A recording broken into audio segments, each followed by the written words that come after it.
Eu gostaria que neste momento a igreja abrisse prontamente no livro de Levítico, no capítulo 14. Vamos ler do versículo de número 34 até o versículo de número 46.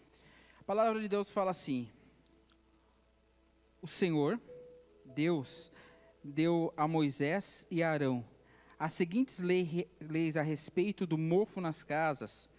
Essas leis deviam de ser obedecidas, pois o povo de Israel estivesse entrando na terra de Canaã, que Deus lhe daria para ser deles.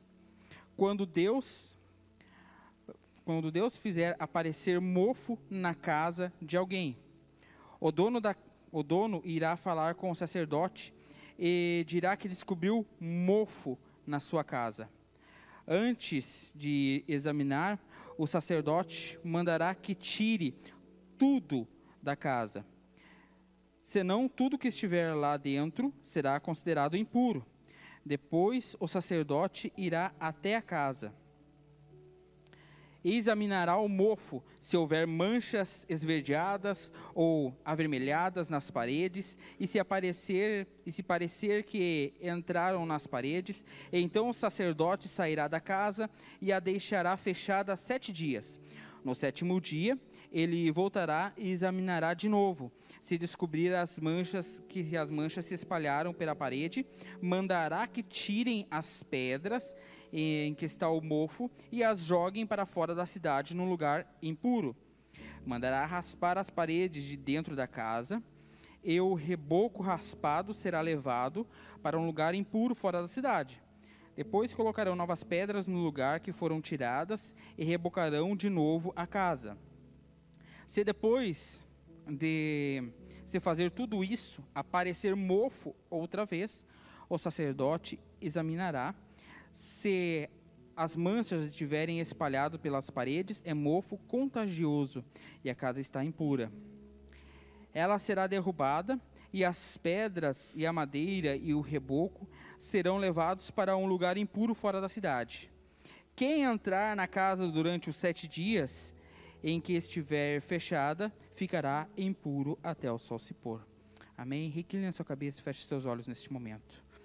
Pai, estamos na sua presença, a sua palavra está aberta, Pai amado, que ela venha calando nos nossos corações, Pai, e usa-me como ferramenta nas suas mãos.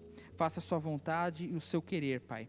E toda barreira que possa ser imposta para que a sua palavra deixe de penetrar, Pai, que caia por terra em nome de Jesus Cristo, e que toda a atenção seja dada a ela, Pai. É o que eu peço e agradeço em nome de Jesus. Amém? Podeis assentar. Meus irmãos, eu acabei de ler a Bíblia na versão NTLH. Provavelmente a versão de vocês deve estar um pouco diferente. Porque eu quero usar duas palavrinhas que vai ser sobre o título da pregação. Mofo contagioso. O mofo contagioso. E o que significa o mofo contagioso ou a lepra que está na Bíblia de algum de vocês? O pecado. É o pecado que vem alastrando as nossas vidas, vem contagiando a humanidade desde lá do começo, lá do primeiro pecado.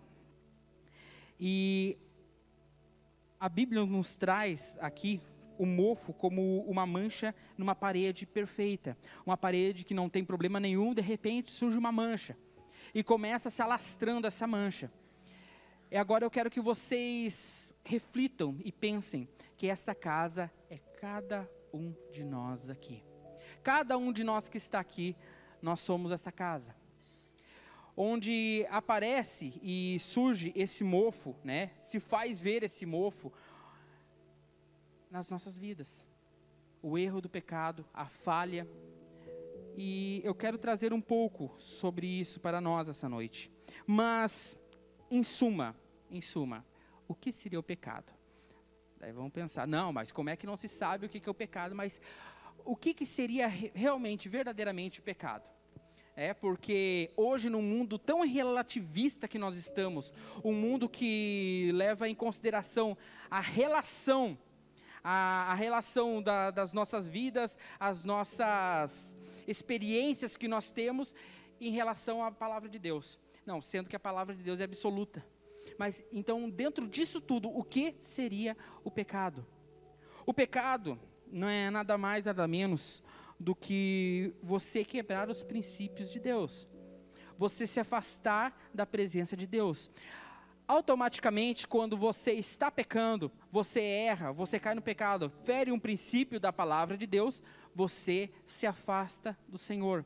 Porque quanto mais perto do Senhor, menos nós vamos errar, porque mais nós conseguimos ver o nosso próprio eu, enxergar os nossos erros, e nos dá aquela angústia, aquela dor, porque nós somos falhos e nós queremos fazer o melhor para Deus. Assim como Isaías, quando ele viu a glória de Deus, ele começou a falar: ai de mim, porque eu habito no meio de um povo de impuros lábios, e os meus lábios são impuros, mas meus olhos viram a glória de Deus. Então, cada vez que a gente chega mais perto de Deus, nós conseguimos ver o nosso pecado, porque nós vemos o que realmente é santidade, o que realmente é se afastar do pecado. Ir para a outra ponta, a gente consegue perceber essa diferença, que lá na escuridão e nas trevas, nós não percebíamos. E o pecado, ele faz com que nós nos afastamos de Deus, porque a natureza de Deus é santa e perfeita, e não consegue ficar perto do pecado. Mas uma coisa interessante, nós temos que dar nome aos bois. Toda vez que nós reconhecemos e vemos que nós estamos falhos, que nós temos pecado, beleza, eu sou pecador, tá, e daí? A gente tem que falar, temos que entender quais são os pecados. Aqui eu separei em Gálatas 5, do 14 ao 21, alguns pecados, alguns erros que são as obras da carne, que vão contra o fruto do Espírito. Que as obras da carne, está escrito que as obras da carne são manifestas, as quais são prostituição, impureza, lascívia, idolatria, feitiçaria, as inimizades, as contendas, os ciúmes, as iras, as facções, as dissensões, os partidos, as invejas, as bebedices, as orgias, as coisas semelhantes, estas coisas quais vos previno, como antes já vos preveni, que os tais que praticam essas coisas não herdarão o reino de Deus. Tá, mas aí a gente viu o que seria o pecado, o que é o erro que nós cometemos, que muitas vezes nós temos aquele detalhezinho nas nossas vidas, que é o erro de estimação que a gente guarda com tanto amor e carinho, né? Um pecadinho lá no fundo, que deve de ser expurgado na nossa vida. É uma manchinha na parede, mas é uma manchinha boba. É uma manchinha que não dá nada, não tem problema. E uma coisa que eu já ouvi muito de jovem, até gente mais velha falando, é que não tem nada a ver. Não tem nada a ver. É uma coisa que eu gosto sempre de falar, não tem nada a ver, deve ser um nome de um demônio. Porque não pode ser. O que estão colocando nada a ver, conforme mesmo com a palavra de Deus aberta, mostrando o erro do pecado. Este é o perigo, está aí o grande perigo. Mas, depois que nós conseguimos identificar, chegarmos mais perto de Deus, através de oração, através de busca, através de querer mudança para a nossa vida, nós conseguimos chegar mais perto de Deus. Nós conseguimos ver o nosso erro, nós conseguimos ver o pecado. Mas o que fazer então? O que fazer? O que nós precisamos fazer? Porque agora eu estou diante de Deus, eu me arrependi, eu me coloquei aos pés da cruz, mas o que fazer agora para se afastar desse pecado? Porque tem muitos pecados que nos cercam e nos rondam, e nós temos que lutar com eles dia após dia, e muitas vezes a gente cai no erro, e quando cai, vem sobre nós toda a culpa, toda a dor, tudo novamente. E o que fazer para lutar com esse pecado todos os dias e vencer? Aqui eu quero trazer para vocês passos para lutar contra o pecado. Passos para lutar contra o pecado. Pois nós precisamos nos atentar à palavra de Deus. O que ela nos mostra com isso? O primeiro passo é o que eu já falei. Mas precisa ser todo dia. Todo dia nós precisamos entender e dar esse passo. Que é admitir a condição de pecado. No versículo 35, nós vamos ver que a primeira coisa é ver um mofo na parede. Ver a mancha na parede.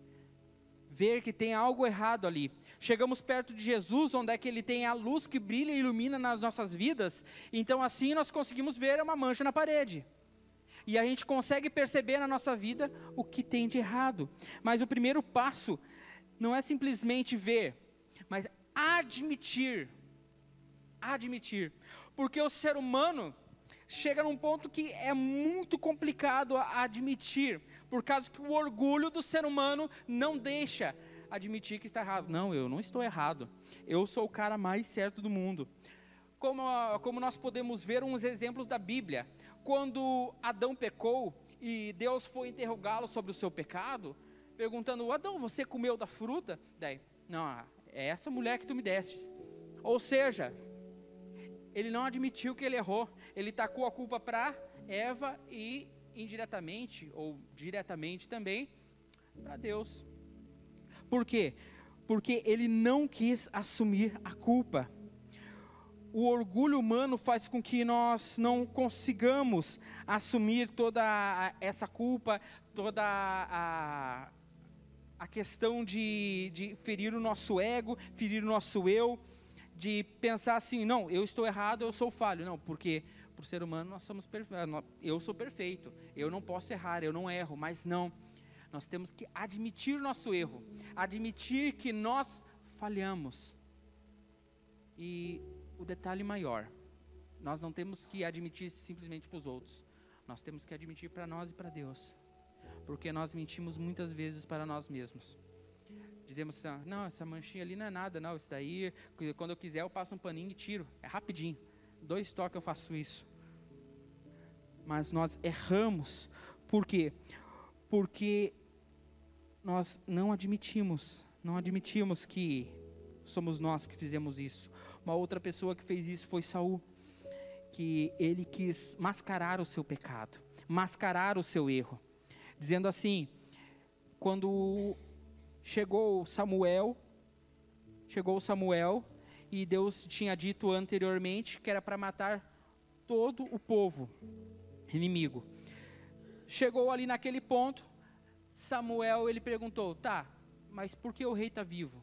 E por que eu ouço ovelhas? Por que eu consigo ouvir os animais? Porque se era para estar mortos. Não, mas eu separei os animais para sacrifício para Deus, né? Eu estou fazendo uma coisa boa para Deus, querendo encobrir o seu erro, o seu pecado.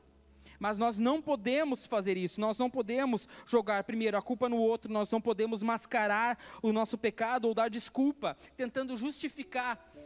Nós não vamos conseguir justificar nada, porque o nosso erro precisa ser colocado na nossa frente, para que nós possamos identificar e dizer: ei, eu errei.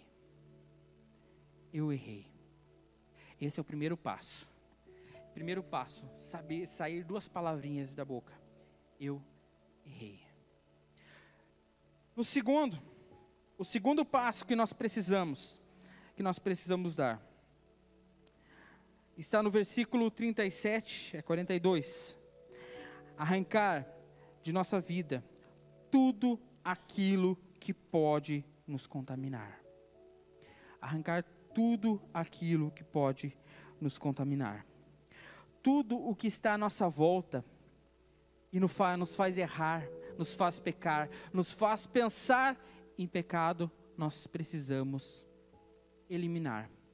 Quer seja objetos, quer seja amizades, quer seja até mesmo pensamentos.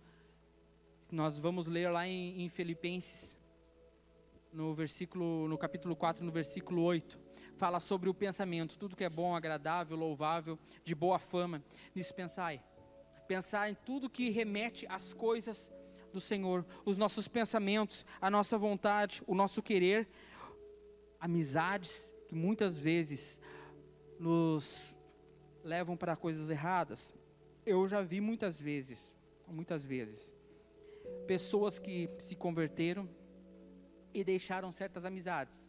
Muitas vezes não deixaram porque queriam deixar, porque muitas vezes já vi querendo falar de Jesus e trazer, mas porque Deus fez questão de separar, porque não era bom, não iria fazer bem, não iria deixar crescer e evoluir na sua presença, ia trazer novamente para o outro lado, ia fazer com que novamente caísse no erro e voltasse para trás.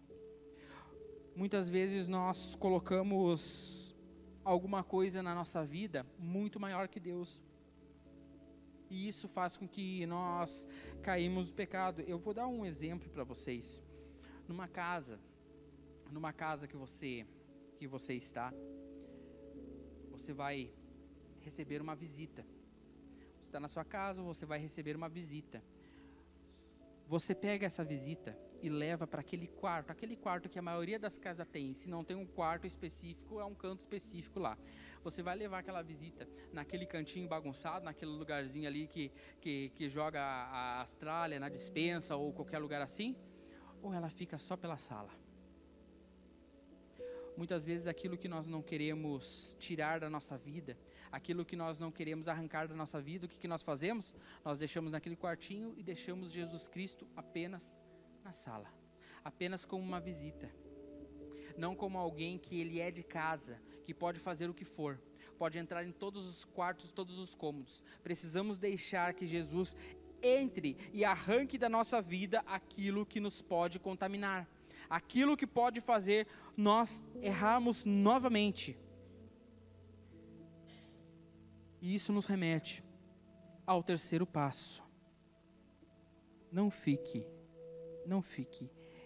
em um local impuro. Versículo de número 46. Todo aquele que ficar naquela casa, naquele local, será impuro. Então, o não fique em lugar impuro, eu não estou dizendo assim, ei, não pode ter amizade nenhuma lá fora, não pode pegar e se assentar ali com alguns amigos, com colegas de trabalho, não pode ter isso. Não pode, não é isso que eu estou querendo falar. Eu estou trazendo aqui, não fique num lugar onde aquele local que você está vai te contaminar a tal ponto de fazer você ficar igual a eles. E daí tem uma pregação que o pastor Jomar pegou há um tempo atrás, que tem dois tipos de crente, né? Que é o crente termômetro e o crente termostato. Qual é a diferença? O termômetro, ele vai pela temperatura do ambiente. Se o ambiente está a tal temperatura, ele vai até aquela tal temperatura. Se o outro ambiente está mais frio, ele vai ficar mais frio. Ele vai descer a temperatura. O termostato não. O termostato, ele dá a temperatura do local. Ele dita como vai ser a temperatura do local. E se naquele local ainda você não tem força para ser o crente termostato, ainda está fraco naquela área, não fique lá. Como alguém que se converteu agora, era alcoólatra, vai estar no lugar onde existe bebida, num bar. Então, meus irmãos, ali nós começamos a ver que o local não pode fazer a nossa vontade, o nosso querer. Eu dou o exemplo de José do Egito. Ele saiu correndo imediatamente da presença da esposa de Potifar, quando viu que ele não ia conseguir aguentar. Porque a palavra de Deus não fala sobre as emoções de José que ele estava sentindo naquele momento, mas ele fugiu para que não acontecesse o pior. Assim nós temos que fugir da aparência do mal, de tudo aquilo que é mal, para que nós não caiamos em tentação, não caiamos no erro, não viemos a fazer novamente aquilo que tanto entristece o nosso coração, entristece o coração de Deus, o Espírito Santo de Deus que está dentro de nós. E um quarto passo que nós devemos fazer, um quarto passo, que está lá no começo. Quando se identifica uma mancha na parede, o que devem de fazer? Segundo Levíticos 14, precisa se levar ao sacerdote. Precisa se levar a quem? Ao sacerdote. Meus irmãos, o ser humano é fraco, o ser humano é falho. Mas Deus deixou aqui instituída a sua igreja, para que uns aos outros cuide de uns aos outros. Aqui eles tinham que ir ao sacerdote para ir, para ajudar, para auxiliar, da mesma forma na nossa igreja, contando uns com os outros. Tiago 5,16, confessai as vossas culpas uns para os outros, orai um pelos outros, para que sareis. A oração feita pelo justo pode, e muitos em seus efeitos. Ou seja, auxiliar uns aos outros, confessar uns aos outros. Se você conhece uma pessoa idônea, uma pessoa firme na fé, uma pessoa que vai te compreender, vai ouvir aquilo que tu tens, leve a ela. Leve ao seu pastor, leve aquilo ao seu líder. Peça ajuda, não tenta carregar um fardo por si só, sozinho. Não, mas eu consigo, não, eu vou dar um jeito, isso aqui eu vou me livrar. Essa mancha aqui, essa mancha que tem na parede, não, passa um intercap ali que fica zero, fica bala. Não, leve a alguém que possa realmente te dar um apoio, te dar uma ajuda neste momento tão difícil. E uma coisa que chega nesse ponto, onde a pessoa não pede ajuda, além do orgulho, tem outra coisa muito vil, muito